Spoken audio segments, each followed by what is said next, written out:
2রা জানুয়ারি 2026 কলকাতা থেকে দিল্লি পৌঁছলাম। সেই দিনটা দিল্লি দর্শন করে রাত্রিরে থেকে পরের দিন আমরা সকালে বেরিয়ে পড়লাম নৈনিতালের দিকে।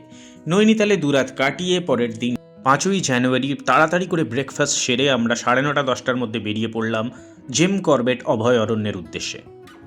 70 কিলোমিটার পাহাড়ি রাস্তা, প্রায় 2 ঘন্টা লাগে পৌঁছতে। কিন্তু আমাদের একটু বেশিই লেগে গেছিল, কারণ আমরা 2 জায়গায় হল্ট করেছিলাম। প্রথমে জিম করবেট মিউজিয়াম, তারপরে জিম করবেট ইকোলজিক্যাল পার্কের ওয়াটারফল দেখতে। মায়া দ্য ফরেস্ট রিসর্ট আমাদের আগামী 2 দিনের আশ্রয়। পৌঁছতে বেজে গেল প্রায় দুপুর 1:15। 1:30টার সময় আমাদের প্রথম সাফারি, তাই তাড়াতাড়ি চেক ইন আর লাঞ্চ সেরে রেডি হয়ে গেলাম।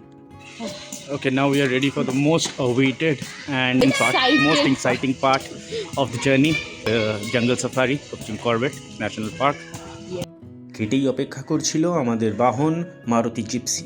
এই গাড়িটির প্রতি আমার একটি আলাদা টান ছোটবেলা থেকেই, ঠিক যেমন জঙ্গলের প্রতি। কিছুক্ষণের মধ্যেই আমরা পৌঁছে গেলাম ফাটো গেটের এন্ট্রি পয়েন্টে। বলাই বাহুল্য বেশ কয়েক মাস ধরে দুজনেই আগামী এই কয়েক ঘন্টার অপেক্ষায় ছিলাম। मेरा नाम प्रियंका पांडे है। मैं यहाँ की नेचर गाइड हूँ। यहाँ से हमारी सफारी स्टार्ट होती है। अच्छा, आप लोग कुछ खाने पीने का लाए हो तो गाड़ी नहीं। के बैग में बाहर नहीं फेंकना है। नहीं। मोबाइल संभाल के रखना है। यहाँ पे नेटवर्क नहीं आता है। नहीं आता। ओके, हाथ पैर बाहर नहीं करना है। कहीं पे खड़े नहीं होना है। चलती गाड़ी पे खड़े नहीं होना है। लेफ्ट राइट देखते रहना है। कोई जानवर दिखेगा तो साउंड नहीं करना है। कहीं पे गाड़ी रोकनी होगी तो आप रोक सकते हैं, और कहीं पे उतरना नहीं है। कुछ पूछना होगा तो आप मेरे से पूछिए। ठीक है, ठीक है। हमें इसी ट्रैक पे चलना होता है।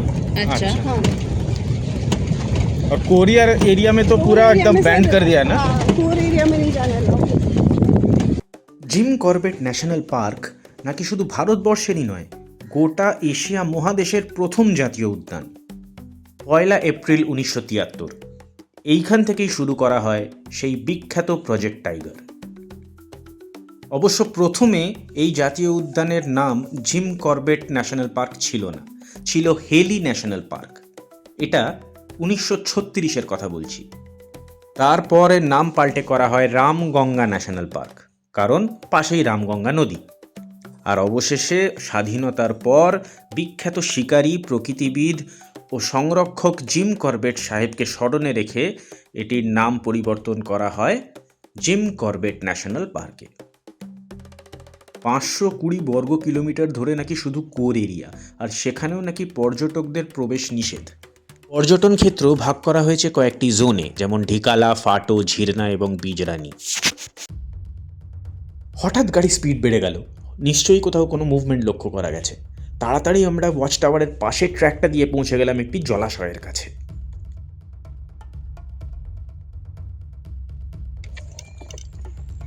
একটা জলাশয়ের সামনে ওয়েট করছি, যদি বাই চান্স কোনো দেখতে পাই। জানোয়ার আসে। বেশ খানিকক্ষণ স্থির হয়ে অপেক্ষা করার পর ড্রাইভার আবার গাড়ি স্টার্ট দিলেন।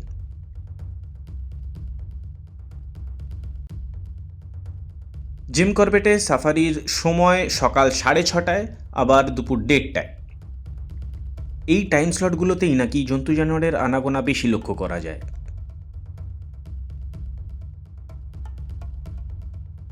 ঘুরতে ঘুরতে পৌঁছে গেলাম আর একটি জলাশয়ের কাছে। এই জলাশয়গুলোই নাকি সাইটিংয়ের প্রধান জায়গা। বড় থেকে ছোট সমস্ত ধরনের প্রাণী এই জলাশয়ের সামনেই নাকি সব থেকে বেশি চোখে ধরা দেয়। জানতে পারলাম ঠিক আগের দিনই নাকি একটি বাঘিনী তার শাবকের সাথে এই জলেই খেলা করছিল। গাড়িতে বসে আমরা দুজনেই একটু মুচকি হাসলাম। ভাবলাম এই দিনটা আজকেও তো হতে পারত। আরে ওই দেখুন, একটি কাঠঠোকরা পাখি। জঙ্গল ভ্রমণের সময় কিন্তু গাড়ির গতিবেগের সাথে তাল মিলিয়ে চারিদিকে নজর রাখাটা খুব প্রয়োজন। নিমেষে কিন্তু অনেক দুর্লভ দৃশ্য হাতছাড়া হয়ে যেতে পারে।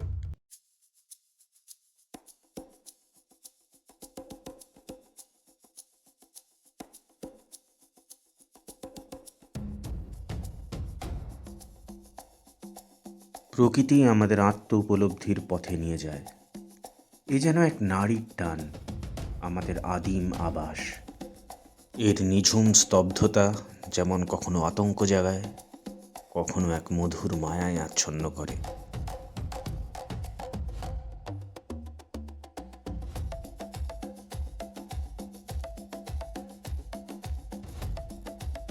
হঠাৎ আরেকটি অ্যালার্ম কলের ইঙ্গিত। গাড়ি ছুটল সেই দিকে।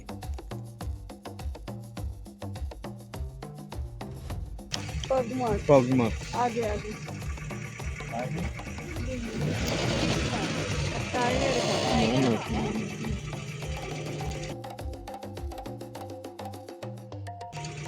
लेकिन धूल हो रही है देने का होगा ये বুঝতে পারলাম একটুর জন্য মিস হয়ে গেছে। মনকে সান্ত্বনা দিলাম, বাঘ তো জঙ্গলের রাজা, সে তার নিজের ইচ্ছেতেই দেখা দেবে।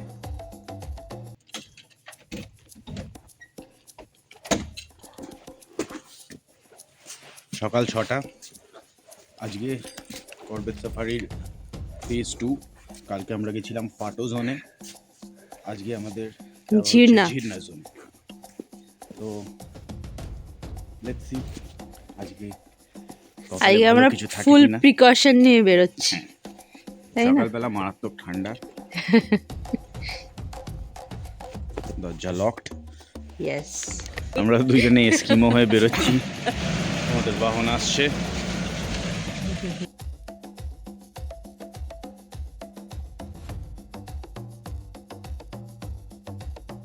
টাইম 6:30।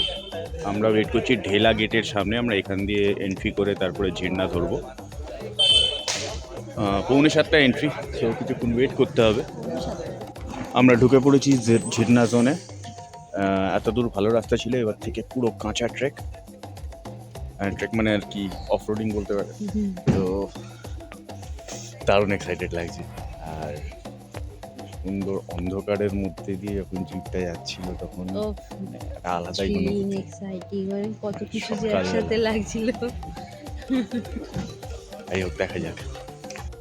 ফাটো জোনের পর্যটন ক্ষেত্রের আয়তন যেমন 18 থেকে 20 বর্গ কিলোমিটার, ঝিরনা জোনেরটা আমার ঠিক জানা নেই। তবে এইটুকু জানি যে 1994 সালে ঝিরনা নামক এক গ্রামকে এখান থেকে সরিয়ে এই জোনটি নির্মাণ করা হয়।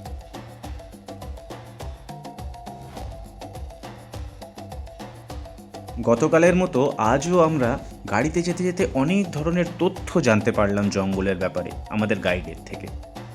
এই অজানা তথ্যগুলো সংগ্রহ করতে আমার বরাবরই খুব ভালো লাগে। এই যেমন ধরুন উইপোকার ঢিপি, আস্তে আস্তে আমরা অনেকগুলো দেখলাম, কিন্তু এটা আমি জানতাম না যে উইপোকার ঢিপি মাটির ওপরে যতটা থাকে ততটাই ঠিক মাটির নিচে থাকে। জঙ্গলের হাজার হাজার মরে যাওয়া গাছ খেয়ে ফেলে পরিষ্কার করে রাখতে আর জঙ্গলের ইকোলজিক্যাল ব্যালেন্স বজায় রাখতে উইপোকাদের অবদান বিশাল। আবার যেমন 4 বছরে একবার বাঘের কাউন্টিং হয়। জঙ্গলের বিভিন্ন এলাকায় যেখানে বাঘের আনাগোনা বেশি সেখানে কয়েকটি ক্যামেরা ফিট করে রাখা হয়। সেই ফুটেজ থেকেই জানা যায় বর্তমানে কটি বাঘ এই জঙ্গলে আছে। প্রত্যেকটি বাঘের গায়ের দাগ আলাদা, খাবার মাপ আলাদা। এদের প্রত্যেককে আবার মজার মজার কয়েকটা নামও দেওয়া হয়।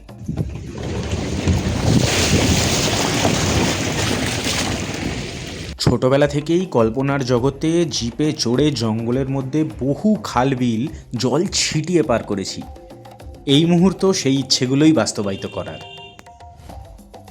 কিছুক্ষণ আগেই নাকি এই পড়া গাছটির আশপাশে একটি ব্ল্যাক বিয়ারের মুভমেন্টের খবর পাওয়া যায়। অবিলম্বে আমরা সেখানে পৌঁছই তাকে দেখার আশায়। কিন্তু না, দেরি হয়ে গেছে। এবারেও বোধহয় কপালে শুধু পায়ের ছাপই। বলে রাখা ভালো, যদি জঙ্গলে শুধু বাঘই দেখতে আসেন তাহলে কিন্তু নিরাশ হতে পারেন। তবে যদি জঙ্গল ভ্রমণের রোমাঞ্চটা উপভোগ করতে আসেন তাহলে কখনোই হতাশা আপনাকে ছুঁতে পারবে না।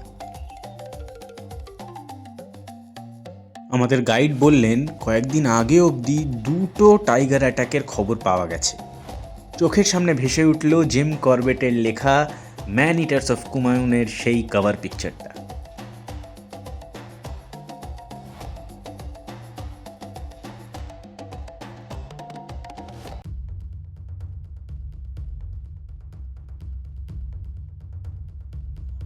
কিছুটা এগোতেই দেখতে পেলাম কয়েকটি নীলগাই। মেল আর ফিমেল নীলগাইদের চেহারায় একটি পার্থক্য থাকে। মেলরা একটু কালচে নীল হয় আর ফিমেলরা হয় একটু বাদামি।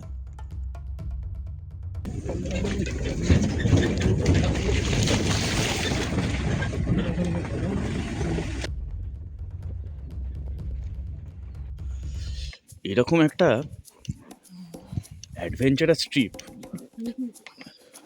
প্রত্যেক বছরে হওয়া উচিত। 2 ঘন্টা জঙ্গল ভ্রমণের পরে একটু বিরতি জিম করবেট রেস্ট হাউসে। টেম্পারেচার 2 কি 3 ডিগ্রি সেন্টিগ্রেড, অবস্থাটা দেখুন শুধু। আমরা এখন ব্রেক টাইমে আছি, এখনো কত অনেক জন্তু জানোয়ারের সাইটিং হয়েছে, যেমন বার্কিং ডিয়ার, স্পটেড ডিয়ার, তারপর বেশ কয়েকটা পাখি। আর এখন একটুখানি ব্রেক নিয়েছি আমরা। এখানে একটা ছোটো ক্যান্টিন টাইপের আছে, চার পকোড়া। লিটারালি কাঁপছি। ও বাবা, না না, রাখো রাখো রাখো, কাঁপছি আমরা।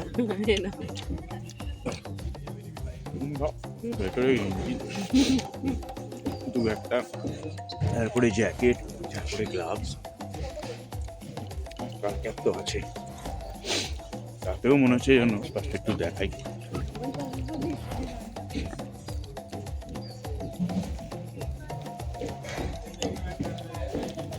তবে এত ভালো এক্সপিরিয়েন্স, এত একটা ইউনিক এক্সপিরিয়েন্স,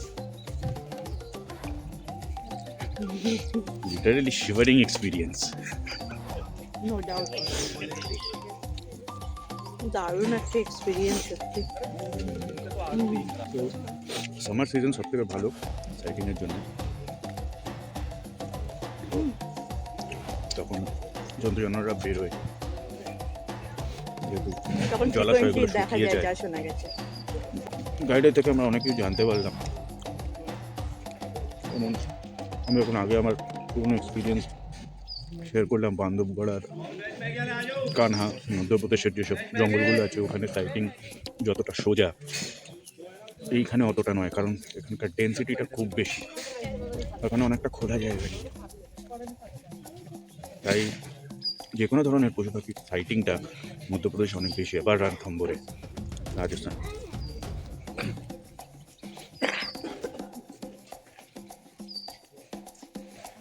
সেম কারণেই ডকুমেন্টারিগুলো করবেটের থেকে বেশি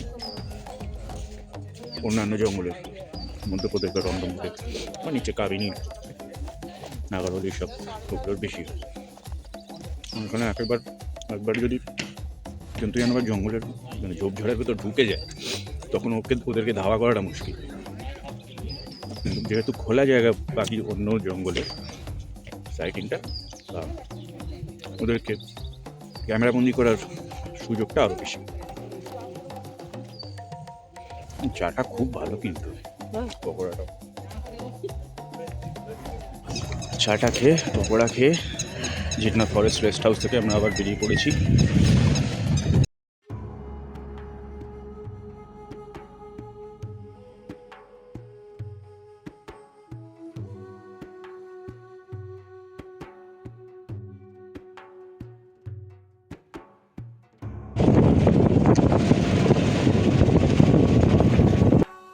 আমাদের গাইডের দূরবীন দিয়ে দেখে নিলাম অনেক ধরনের পাখি, যেমন হর্নবিল, প্যারাকিট, ভালচার, ঈগল, আউল, উডপেকার, আরও কত কি।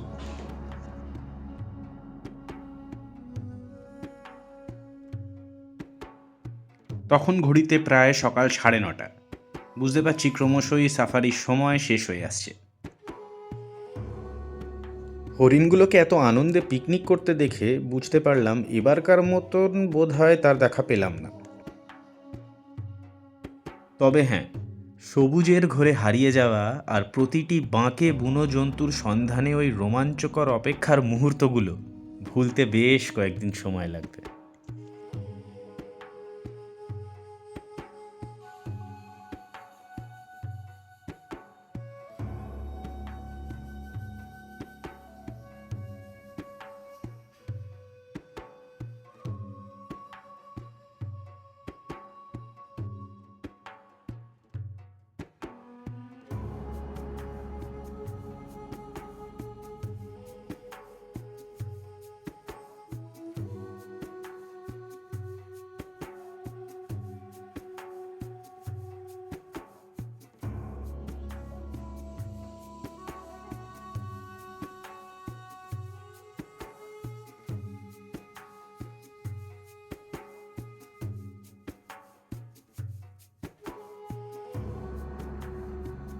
মেল ডিয়ার নাকি গাছের গায়ে নিজের শিং ঘষে এগুলোকে মখমলের মতন আকর্ষণীয় করে তোলে।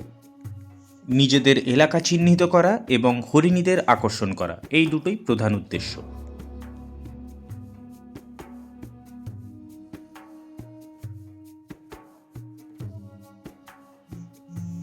দুই শেয়াল বন্ধুর বোধহয় এখনো ঘুম ভাঙেনি, তাই আর বিরক্ত করলাম না। লঙ্গুরদের একটি জয়েন্ট ফ্যামিলির চড়ুই ভাতি চলছিল। নমস্কার জানিয়ে এগিয়ে চললাম। জাতীয় পশু না হোক, জাতীয় পাখির দেখা আমরা পেয়েছি।